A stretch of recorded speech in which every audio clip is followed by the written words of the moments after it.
Joining me now, Republican Louisiana Congressman and Chairman of the Republican Study Committee, Mike Johnson joins me. Welcome to the show, Mike. Hey, Kennedy, great to be with you again. So let's talk a little bit about some of these legislative solutions. Sean Spicer and I were talking about some Senate Republicans. What are you doing to reach across the aisle to some of your Democrat colleagues who aren't quite as entrenched as Nancy Pelosi? It's a great question. I appreciate it and agreed with everything Sean said. This is raw partisan politics, and it's a real shame.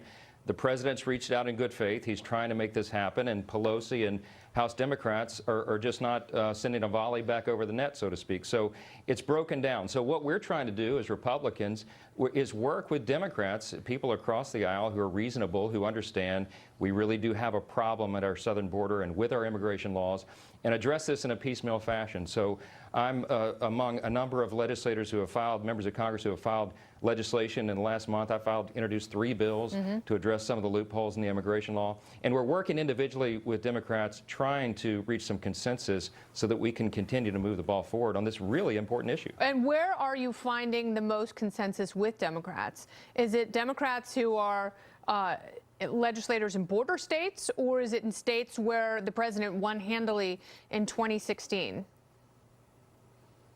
I think the border state legislators, if you talk to them individually, members of Congress, even on the Democrat side, recognize that we have a problem. You know, we say that it's a legitimate humanitarian and national security crisis. Nancy Pelosi will not agree to that.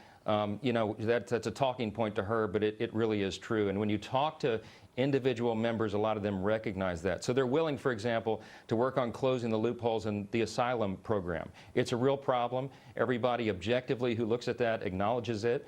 And the bill that I introduced last week, we actually got passed through the House Judiciary Committee in the 115th Congress, the last one, in bipartisan fashion. So there are some areas for agreement, and we're really hopeful that they'll do that. And in terms of the overall negotiation, it's sad to say this, Kennedy, but I really think a lot of the national polling that will come out over the next few days this week in reaction to what the president has offered might dictate what Nancy Pelosi and the Democrats do. Unfortunately, they're playing politics with it, and they're appealing to the base rather than trying to work on helping these federal workers. You're absolutely right, and it's most intriguing for people who are watching this, particularly those who are most affected by the shutdown. It's most intriguing seeing lawmakers from different parties come together and work on practical solutions. And that's really the only way to tackle immigration. You can't do it with histrionics and with emotionalism.